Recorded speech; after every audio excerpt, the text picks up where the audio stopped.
He's been the answer. He hurt his right leg. Something happened. Kevin Durant's hurt. He's limping. Trying to walk it off. Kevin Durant's going right to the locker room. Limping badly. If Kevin is out, we're going to have to find a way. You lose your best player, it's deflating. We got to have his back. We desperately need him if you want to win a championship. Western Conference Finals start tonight on ESPN. They will do so without Kevin Durant. That calf strain that he suffered in Game 5 against the Rockets going to keep him out for tonight's Game 1 against the Blazers. And a source telling ESPN's Ramona Shelburne it's unlikely KD will be available in Game 2 either. Steve Kerr now on the recovery process for the former MVP. We've tried to remain somewhat vague because the injury is really sort of open-ended in terms of how long he's going to need to recover. But I think in doing so, maybe people have gotten the idea that he's going to come back and be Willis Reed or something. He hasn't even stepped on the floor yet. He still has pain, so there's some time ahead of him on the rehab process. So we'll have a more detailed update on Thursday. It's obviously tough anytime you're in the playoffs and you're missing games. Nobody likes that vibe, and I know he wants to support us until he gets back. Positive energy and all that type of stuff, but it's just tough when you're going through rehab and missing games. But obviously with his progress, it'll come as it does, and I know he's giving himself every opportunity to get back as soon as possible. Let's go by the numbers on Durant's impact here for his career. Durant averages 29.2 points per game in the playoffs. That trails only Michael Jordan and Allen Iverson in NBA history. In this postseason, the Warriors are plus 79 with Durant on the court. But without him, they've been outscored by 9 points. So there's net and there's net. We're talking about a net of like 88. That's the swing. However, for as good as Durant is, the Dubs are 30-4 in games where Durant is out and Curry plays, including winning 27 of their last 28 games. Oh, plenty of star power, plenty of subplots in this series, including brother versus brother, Steph versus Seth. What both brothers say about the historic battle within the battle for a trip to the NBA Finals. That's later on SportsCenter.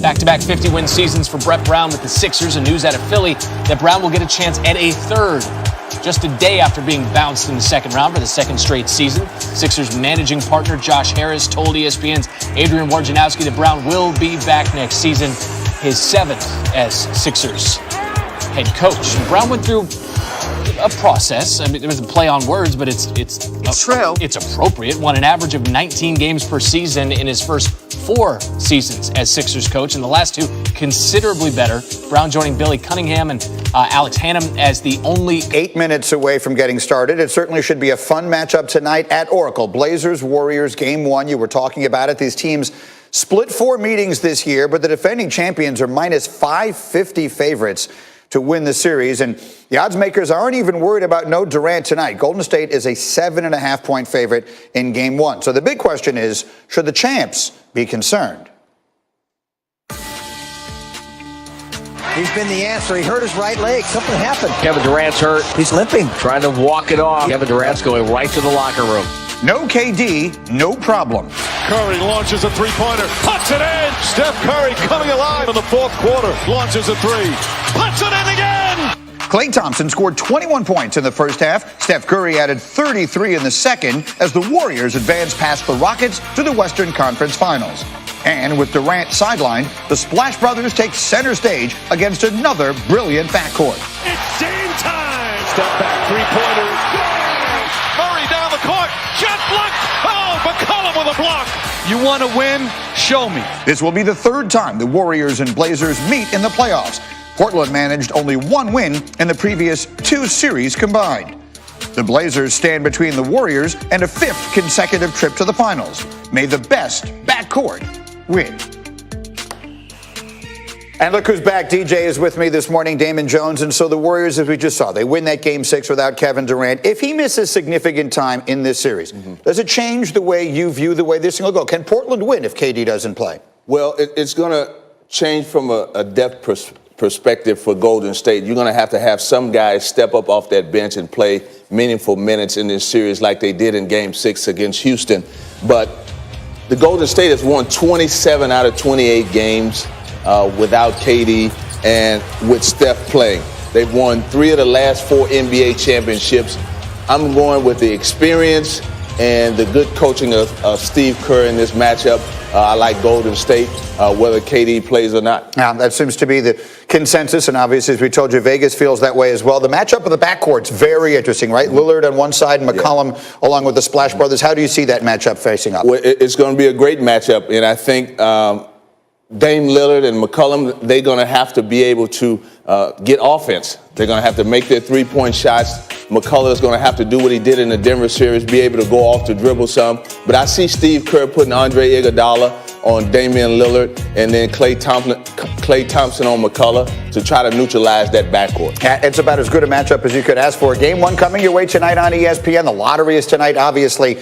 We'll be really busy. DJ is here. Tom Thibodeau is here. And from the Celtics, Terry Rozier will be talking basketball as well. So we're getting ready for you. We're about 25 minutes away right now. Let's get back to SportsCenter.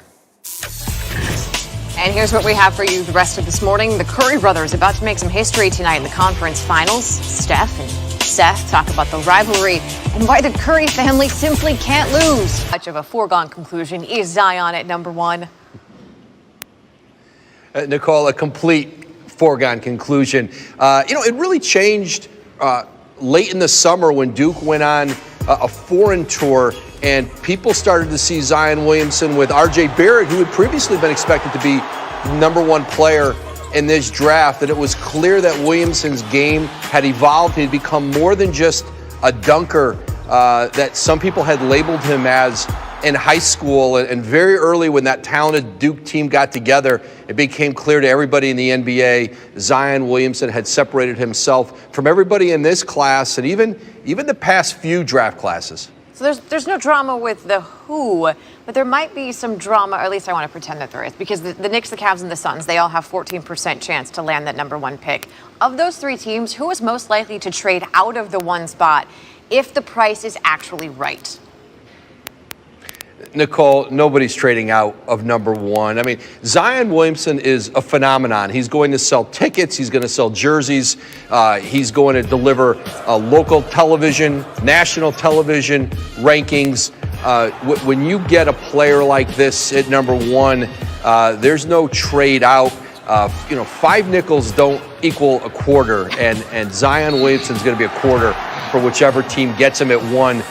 They'll be welcoming into a press conference in late June after they select him. It's a quarter. NBA Draft Lottery is tonight at 8:30 Eastern on ESPN. It's happening in Chicago. That's where Roach is this morning. Look, Zion Williamson was the 3rd freshman in the last 25 years to average 20 points per game on 60% shooting. The other 2 were actually the top 2 in last year's draft, DeAndre Ayton and Marvin Bagley. Here's the thing. Zion is actually the only freshman ever to average 20 points on 60. Literal scorched earth. Yeah. She had to take all hope away from Cersei, though, so I get it. Oh, wait, no, that's what she did? She took all hope away? Didn't she just take all of King's Landing away? Like, literally all of it? She got a little dramatic, which leads me to this. Now, I don't have a dragon, so you're all safe, but there are some who believe that tonight is the most important night in the NBA in a long time. That's how much faith there is in Zion Williamson to be that player at the next level. The only question seems to be where, and tonight will be a lot closer to knowing that. The Draft Lottery from Chicago at 8:30 Eastern. You can see it on ESPN. The Knicks, the Suns, the Cavs all have a 14% chance to land that first pick. The thought is that Zion is a once-in-a-generation type talent, offensively and defensively. Zion was one of 3 freshman players in the last 20 seasons with 500 points, 500 blocks, and at least 50 steals. The other 2 players on that list, Kevin Durant and Anthony Davis.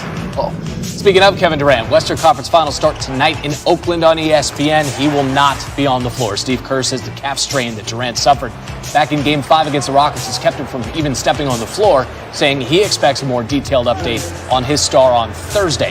A source telling ESPN's Ramona Shelburne it's unlikely Durant plays in Game 2 as well. So you hear Durant is out for Game 1, and maybe you think, oh, the Blazers got this. A word of caution here, because under Steve Kerr, the Dubs are 17-1